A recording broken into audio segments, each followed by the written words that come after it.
ఈ లోక ధనం కావాలా, పరలోకం కావాలా? పరలోకం కావాలి. ఈ లోక ధనం అయితే పాడైపోవచ్చు, ఈ లోక బంగారం అయితే పాడైపోవచ్చు, ఈ లోక ఆస్తులైతే పాడైపోవచ్చు. ప్రతిదీ కూడా వ్యర్థమైపోవచ్చు ఈ లోకంలో. వ్యర్థము కానిది నిత్యత్వాన్ని స్వతంత్రించుకోవడానికి మనకేం కావాలి? పరలోకపు ధనము కావాలి. ఆ యవనస్తుడు ఏమొద్దనికి వెళ్ళిపోయాడు? ఏమొద్దనికి వెళ్ళిపోయాడు? నిత్య జీవము వద్దనికి వెళ్ళిపోయాడు. నిత్య జీవం వద్దనికి కానీ ఎన్నిటిని పాటిస్తున్నాడు?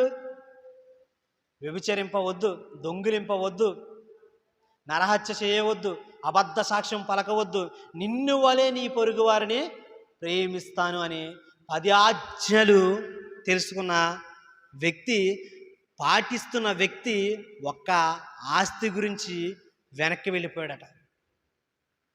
మరి నేను కూడా మరి దేవుడు